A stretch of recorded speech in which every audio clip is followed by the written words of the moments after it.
Galatia pasal 2. Paulus diakui oleh para rasul. Kemudian setelah lewat 14 tahun, aku pergi pula ke Yerusalem dengan Barnabas dan Titus pun kubawa juga. Aku pergi berdasarkan suatu penyataan, dan kepada mereka kubentangkan Injil yang kuberitakan di antara bangsa-bangsa bukan Yahudi, dalam percakapan tersendiri kepada mereka yang terpandang, supaya jangan dengan percuma aku berusaha atau telah berusaha. Tetapi kendati pun Titus yang bersama-sama dengan aku adalah seorang Yunani, namun ia tidak dipaksa untuk menyunatkan dirinya. Memang ada desakan dari saudara-saudara palsu yang menyusup masuk, yaitu mereka yang menyelundup ke dalam untuk menghadang kebebasan kita yang kita miliki di dalam Kristus Yesus, supaya dengan jalan itu mereka dapat memperhambakan kita. Tetapi sesaat pun kami tidak mau mundur dan tunduk kepada mereka, agar kebenaran Injil dapat tinggal tetap pada kamu.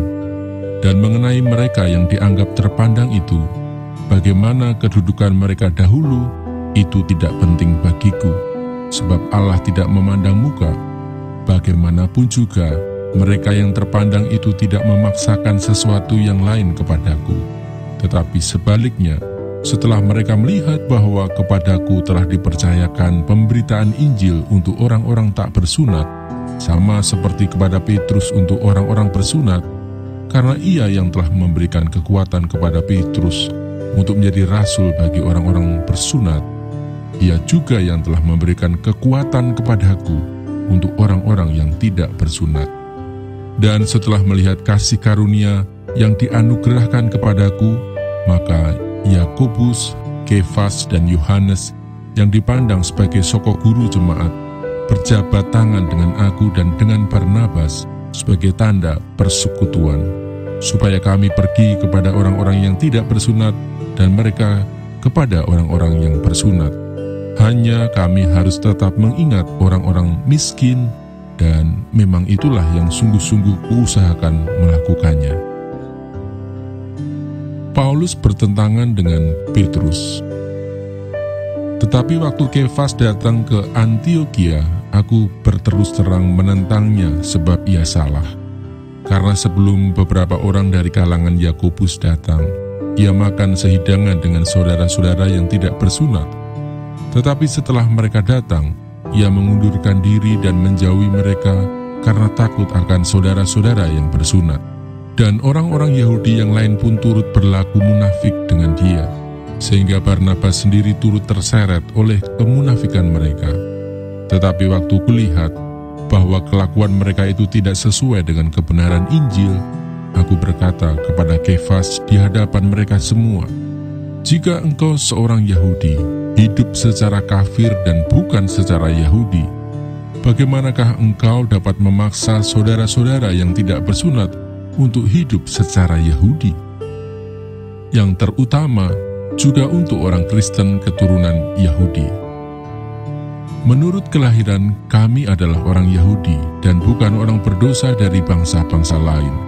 Kamu tahu bahwa tidak seorang pun yang dibenarkan oleh karena melakukan hukum Taurat, tetapi hanya oleh karena iman dalam Kristus Yesus. Sebab itu, kami pun telah percaya kepada Kristus Yesus, supaya kami dibenarkan oleh karena iman dalam Kristus dan bukan oleh karena melakukan hukum Taurat. Sebab tidak ada seorang pun yang dibenarkan oleh karena melakukan hukum Taurat. Tetapi jika kami sendiri, sementara kami berusaha untuk dibenarkan dalam Kristus, ternyata adalah orang-orang berdosa, apakah hal itu berarti bahwa Kristus adalah pelayan dosa? Sekali-kali tidak. Karena jikalau aku membangun kembali apa yang telah kurombak, aku menyatakan diriku sebagai pelanggar hukum Taurat, sebab aku telah mati oleh hukum Taurat untuk hukum Taurat, supaya aku hidup untuk Allah. Aku telah disalibkan dengan Kristus, namun aku hidup, tetapi bukan lagi aku sendiri yang hidup, melainkan Kristus yang hidup di dalam aku. Dan hidupku yang kuhidupi sekarang di dalam daging adalah hidup oleh iman dalam Anak Allah yang telah mengasihi aku dan menyerahkan dirinya untuk aku. Aku tidak menolak kasih karunia Allah, sebab sekiranya ada kebenaran oleh hukum Taurat, maka sia-sialah kematian Kristus.